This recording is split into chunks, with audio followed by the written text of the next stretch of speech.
नमस्ते। Public India के सारे दर्शकों का अभिवादन। आपसे एक आग्रह है और इसीलिए मैं व्यक्तिगत रूप से आपसे आग्रह कर रहा हूं।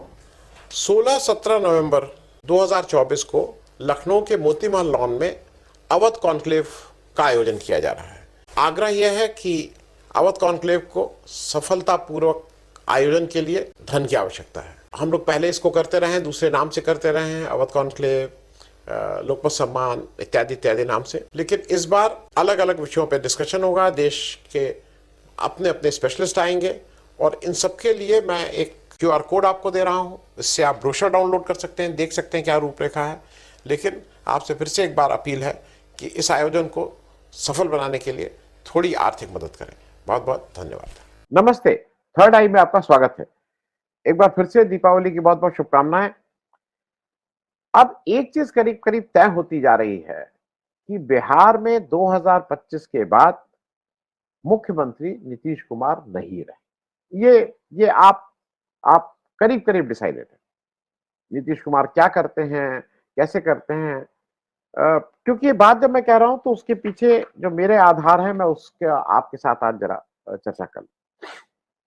नीतीश कुमार के एक समय सबसे खासम खास रहे और नीतीश कुमार ने नेताओं को तवज्जो छोड़ के, साथियों को तवज्जो छोड़ के, जो सामाजिक जीवन में उनके साथ रहे उनको तवज्जो छोड़ के नीतीश कुमार के सबसे प्रिय आरसीपी सिंह हो गए थे।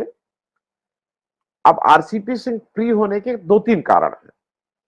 पहला कारण जो मेरी समझ में आता है कि उनका कुर्मी हो। दूसरा कारण वो नालंदा जिले में नीतीश कुमार के गृह जनपद से आते हैं। ये दो इतनी बड़ी क्वालिफिकेशन थी कि इसके सामने बाकी चीजें गौड़ हो जाती। लेकिन तीसरा कारण भी इंपॉर्टेंट, वो आईएएस थे। आईएएस ही नहीं थे, नीतीश कुमार के पीएस रहे। उनको मैं ये सारी बातें इसलिए कह रहा हूं कि देखिए, अगर कोई भी अधिकार, कोई भी नेता, और ये अगर आप देखिए तो नीतीश जी ये सब मोदी जी से सीखे। मोदी जी के जो सबसे खासम खास, जो उनके कान में बात कर सकते हैं, जो उनको बता सकते हैं कैसे करिए, किसको टाइट करिए, किसको लूज करिए, कहां से साधन लाइए, कहां से ग्रीस लाइए, क्या करिए, ये मोदी जी भी पूरी तरह से अधिकारी डिपेंडेंट है। उसी तरह से नीतीश कुमार भी पूरी तरह से इन लोगों पे डिपेंडेंट रहते हैं। उनके अधिकारियों के जो जो ताकत होती है और जो रीच होती है वो उनके साथ के नेताओं की नहीं होती है नीतीश जी के साथ। तो आरसीपी सिंह नालंदा जिले के हैं, 1984 बैच के उत्तर प्रदेश कैडर के आईएएस अधिकारी हैं। डीएम बाराबंकी रहे तो बाराबंकी के बड़े नेता हमारे बेनी बाबू थे, बेनी प्रसाद वर्मा, वो भी कुर्मी थे। तो कुर्मी कुर्मी मतलब एक दूसरे से सब लोगों का रिश्ता था। और उन्हीं के कहने पे, उन्हीं के रिकमेंडेशन पे नीतीश जी ने आरसीपी सिंह को अपना प्राइवेट सेक्रेटरी, जब वो मंत्री बने तो बना लिया था। अब उसके बाद तो जिसको कहते हैं कि मतलब डोर से डोर मिल गई। आरसीपी सिंह साहब ने 2010 में इस्तीफा दिया नौकरी से और जेडीयू को फॉर्मली ज्वाइन कर लिया। जेडीयू ज्वाइन करते ही पहले से सब तय था, उन्होंने जेडीयू ज्वाइन किया, उनको तुरंत राज्यसभा भेजा गया। नीतीश कुमार जी के पास एक लंबी फहरिस्त होती है, उसमें 2 बार उनको राज्यसभा भेजा। मैं ये भी आपको याद दिलाने के लिए बता दूं, 2009 में जॉर्ज फर्नांडिस को एक ट्रंकेटेड, जब जॉर्ज फर्नांडिस का टिकट काट दिया था नीतीश जी ने मुजफ्फरपुर से, और जॉर्ज साहब इंडिपेंडेंट लड़ गए थे, इंडिपेंडेंट जैसे मतलब लड़ गए थे, चौथे पांचवें नंबर पे आए थे, तब उनको 1 डेढ़ साल के लिए वाला जो मतलब जो कोई छोड़ता है ना, कोई राज्यसभा का सांसद होता है, छोड़ देता है, बचा हुआ टर्म होता है, उस टर्म के लिए 1.5 साल के लिए जॉर्ज साहब को एमपी बना दिया, सांसद बना दिया। लेकिन आरसीपी सिंह साहब को 2 फुल टर्म सांसद ही के मिले। और यही नहीं मिले, इतने घनिष्ठ हो गए और उनके इतने विश्वास पात्र हो गए कि नीतीश जी ने दिसंबर 2020 में सारा, जिसको कहते हैं, राजपाठी सौंप दिया। बिहार इलेक्शन हो गया था 2020 का, नीतीश जी ने बीजेपी के साथ मिलकर चुनाव लड़ा था। नीतीश जी ने उसके बाद कुछ पॉलिसीज बनाई थी। उन पॉलिसीज बनाने में आरसीपी सिंह का की अहम भूमिका थी, चाहे वो शराबबंदी वाली पॉलिसी हो या कोई भी पॉलिसी। और जिस तरह से लोक जनशक्ति पार्टी के चिराग पासवान ने उनको डैमेज किया था, वो भी मतलब उस प्रहार को शायद आरसीपी सिंह भी झेले थे। लेकिन नीतीश जी ने अपनी पार्टी की बागडोर ही उनके हाथ में दी, उनको राष्ट्रीय अध्यक्ष बना दिया। मतलब मुझे ये हरदम ये लगता है कि देखिए, जो नौकरशाह है, मैं नौकरी के बैकग्राउंड से आया हूं, लेकिन मैं बिल्कुल स्पष्ट रूप से मानता हूं कि किसी भी पार्टी का नेतृत्व सार्वजनिक जीवन में के व्यक्ति, जो नेतागिरी जिसने की है जीवन में, उसी के हाथ में। ये जो कॉर्पोरेट सेक्टर, आईएएस, आईपीएस, ये लोग सहयोगी के रूप में हो सकते हैं, पॉलिसी मेकिंग में इनका रोल हो सकता है, पर नेतृत्व तो ऐसे व्यक्ति के हाथ में होना चाहिए जो आम जन से जिसका सरोकार हो। किस आईएएस का आम जन से सरोकार होता है? खैर, ये दिसंबर 2020 में नेशनल प्रेसिडेंट बने और फिर इन्होंने स्वयं बीजेपी से निगोशिएट किया और सब अकेला एक एक ये बनाए गए और ये अकेले मंत्री जुलाई 2021 में बने। कुछ चीजें समझने वाली है, बीजेपी किस तरह से कार्य करती है ये भी एक समझना है। बीजेपी बहुत माइन्यूटली हर एक को ऑब्जर्व करती है, बीजेपी बहुत ठीक से ये देखती है किसका वीक पॉइंट है, कौन क्या है, किसको काटो, किसको बांटो, किसको छाटो, किसको किसको काटो, ये सारी चीजें बीजेपी करती है। बहुत सिस्टमेटिक ढंग से उन्होंने इनको मंत्री बनाया और ऐसा वातावरण कर दिया कि ये मंत्री पद छोड़े, इनको जनता दल यू से एक्सपेल किया गया। जनता दल यू से, अगर मैं गलत नहीं हूं, तो 2022 में एक्सपेल हो गए और फिर इन्होंने बीजेपी ज्वाइन कर। और एक्सपेल होने से पहले ये भी मैं आपको बता दूं, नीतीश जी भी 9 अगस्त 2022 में भाजपा का साथ छोड़ के एनडीए छोड़ दिए। अब आरसीपी सिंह को लेकिन बीजेपी पाल के रख रही थी और उनको मई 2023 में उन्होंने बीजेपी ज्वाइन कर लिया। अब उनका एजेंडा क्या था? उनको उनको एजेंडा ये दिया गया, उनको काम ये दिया गया कि नीतीश कुमार को ठीक करना है। आपका ब्रीफ ये है कि आप उनके जिले के हैं, उनकी जात के हैं, उनको ठीक करना है, उनकी यूटिलिटी खत्म करना। चलिए भाई, वो इस काम पे लग गए। लेकिन कुछ भाग्य का चक्र ऐसा चला कि नीतीश कुमार, जिनकी जिनके बहुत से साथी हैं, मेरे कुछ साथियों ने उस पर किताब भी लिखी है, हालांकि चर्चा भी करते हैं कि उनका कहना यह है कि भाई Nitish Kumar the architect of India alliance, treatment सही नहीं मिला इंडिया अलायंस में, उन्हीं को कन्वेनर बनाना चाहिए था। एक ऐसा कन्वेनर, मतलब आज की तारीख में अगर आप पीछे मुड़ के देखिए तो क्या नीतीश कुमार को कन्वेनर बनाना ठीक था? जो महज अपने चीफ मिनिस्टर पद के लिए इधर से उधर, उसको रातों रात यहां से वहां शिफ्ट होने में एक बार भी पलक भी झपकने की बात नहीं थी। उसको आप देश के प्रमुख विपक्षी पार्टी की बागडोर देने के फिराक में थे। क्या वो निर्णय सही होता? इसकी भी बात। अब जब नीतीश कुमार वापस एनडीए में आ गए तो आरसीपी सिंह की क्या जरूरत बीजेपी को? आरसीपी सिंह तो अब यूटिलिटी नहीं। आरसीपी सिंह को लगा था कि मुझे बहुत महत्व दिया जाएगा। लेकिन बीजेपी की एक आदत अच्छी है, जैसे मैं भी काफी कागज फाड़ता नहीं हूं, रखे रहते हैं। जो मैं रोज शो करता हूं आपके साथ, उसकी जो स्क्रिप्टिंग होती है, उसके जो नोट्स बनाता हूं, वो सब रखा रहता है, फाड़ता नहीं। उसी तरह से बीजेपी फाड़ती नहीं है किसी नेता। आरसीपी सिंह पड़े रहिए। अब आरसीपी सिंह की अब यूटिलिटी समझ में आई। आरसीपी सिंह ने कल 21 अक्टूबर थी, उन्होंने एक नई पार्टी का ऐलान पटना में किया और पार्टी का नाम रखा आप सबकी आवाज। और जैसे मोदी जी एक्रोनियम से बहुत प्रभावित रहते हैं ना, शॉर्ट फॉर्म, वो इतने प्रभावित थे, उन्होंने कल अपने भाषण में 5-7-10 मिनट तो इसी पे प्रेस वार्ता में बताता है कि इसका नाम आशा है। आशा, ए से आप सबकी बात, आप सबकी आवाज, माफ कीजिएगा, आप सबकी आवाज, ए से और आशा पे उन्होंने काफी देर टाइम खर्च किया। और फिर उसके बाद मुझे हरदम एक दुख होता है इस बात का, फिर उसके बाद उन्होंने कहा कि मैं आज 31 अक्टूबर को इसलिए बना रहा हूं क्योंकि सरदार पटेल की वर्षगांठ का जन्मदिन। सरदार पटेल को ये सारे हमारे कुर्मी नेताओं ने, उनको कुर्मियों का नेता बना के रख दिया है। मैं जब बड़ा हो रहा था, तो सरदार थे, वो नेता थे, वो irrespective of party, of caste और रिलीजन, उनको उनकी अगुवाई लोग मानते थे, लेकिन उनके सजाती लोगों ने आज उनको कुर्मी नेता के रूप में उनको एस्टैब्लिश करने की कोशिश होती है। आरसीपी सिंह ने कल ये भी अनाउंस किया कि उनका झंडा कैसा होगा, पीला ऊपर होगा तो नहीं, हरा ऊपर होगा, पीला बीच में होगा, नीला, ये सब उन्होंने कर दिया। और फिर उन्होंने बहुत सफाई से ये बताया कि हम 140 सीट पे चुनाव लड़ेंगे 2025 विधानसभा। मैं सिर्फ याद करने के लिए आपको बता दूं, चिराग पासवान की लोक जनशक्ति पार्टी एनडीए से बाहर निकल के 135 सीट पे 2020 का चुनाव लड़ी थी। 135 में उसका एक कैंडिडेट जीता था, लेकिन चुनाव लड़ी थी 135। और उस 135 लड़ने का से फर्क क्या पड़ा था? नीतीश कुमार की जनता दल यू, जो एनडीए के सबसे बड़े दल के रूप में, जनता दल यू याद रखिएगा 2020 का चुनाव 115 सीटें उसको मिली थी, बीजेपी को 110 सीटें मिली थी।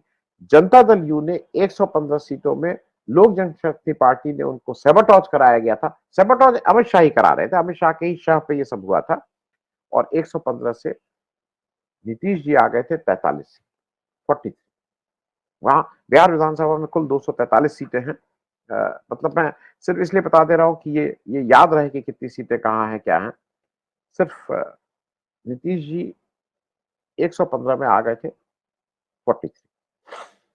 अब इसके बाद हम और वीआईपी पार्टी भी उस समय एनडीए का हिस्सा थी। हम के 7 लोग थे और वीआईपी पार्टी के 4 विधायक थे, तो करीब 128 ये हो गए थे और इनको क्लियर मेजोरिटी मिल गई थी 243 की विधानसभा।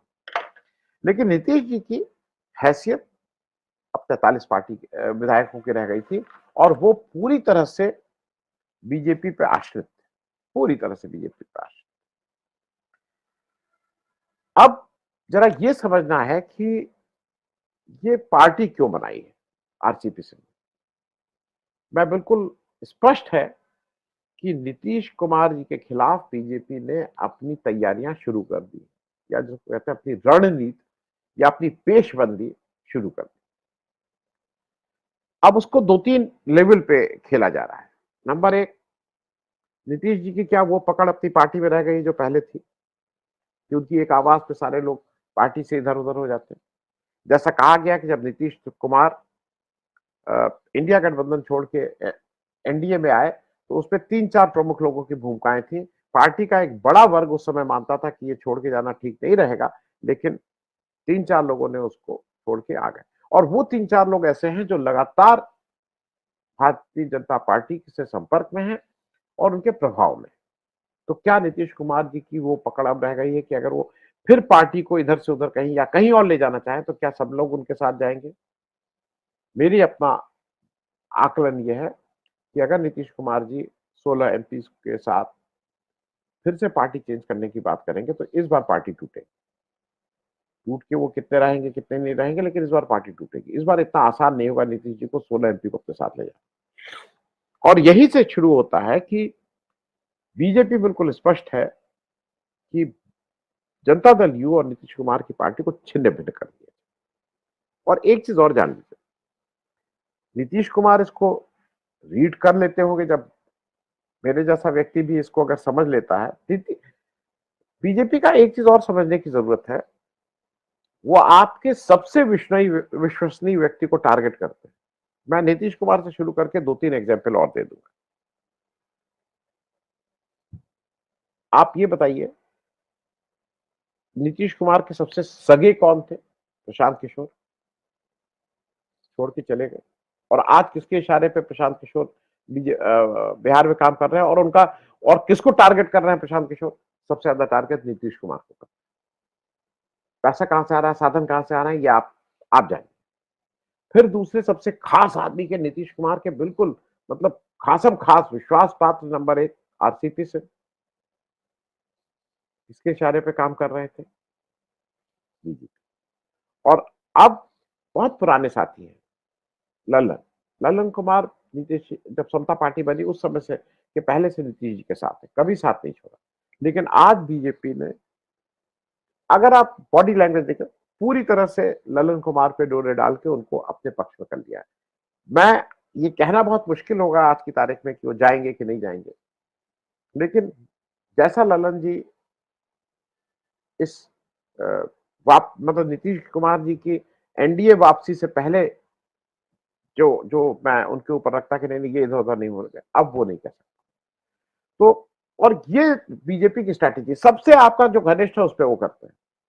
शरद पवार के सबसे घनिष्ठ कौन? अजीत पवार, तोड़ा। उद्धव ठाकरे के सबसे घनिष्ठ शिंदे, तोड़ा। ममता बनर्जी के सबसे घनिष्ठ शुभेंदु अधिकारी, तोड़ा। अखिलेश यादव के सबसे घनिष्ठ शिवपाल यादव, तोड़ा।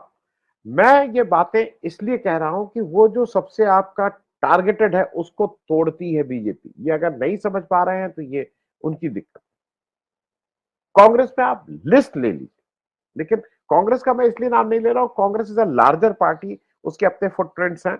लेकिन ये जो इंडिविजुअल ड्रिवन पार्टीज हैं, उद्धव ठाकरे, शरद पवार, नीतीश कुमार, मतलब आप नाम किसी का भी ले लीजिए, वो उनको टारगेट करते हैं और आपके सबसे खास आदमी को आपके आपके पास से ले जाते हैं।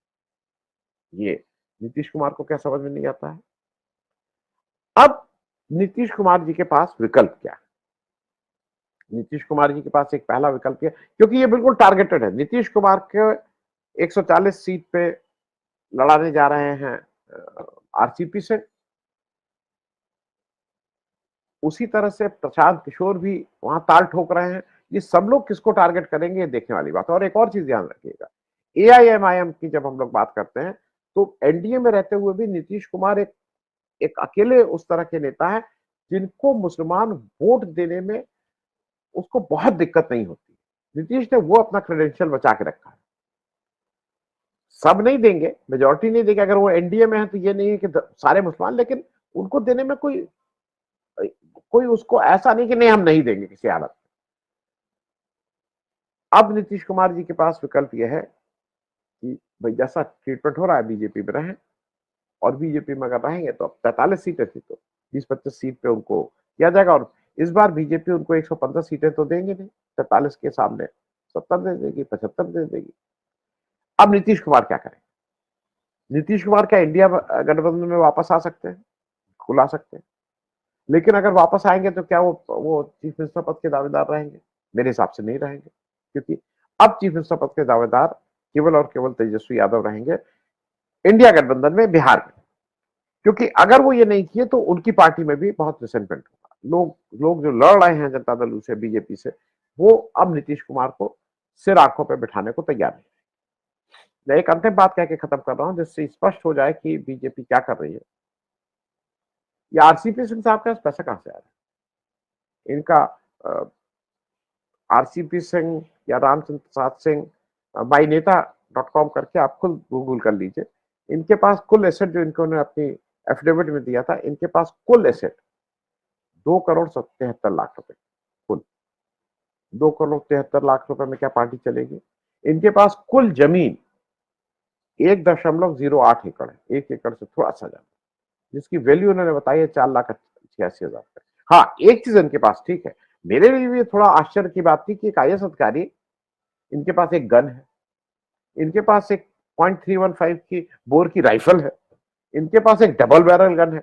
मतलब एक आईएएस अधिकारी ये, अब मालूम नहीं ये 3-3 असलाह क्यों लेके चलता है, तो ये भी एक सोचने वाली बात है। लेकिन पैसा कहां से आएगा, साधन कहां से आएंगे? इन सारे उसमें चीजें बहुत स्पष्ट है, जिसको कहते हैं राइटिंग्स ऑन द वॉल। हम अगर पढ़ ले रहे हैं तो नीतीश जी तो हमसे 10 गुना 100 गुना ज्यादा इस चीज को पढ़ रहे हैं।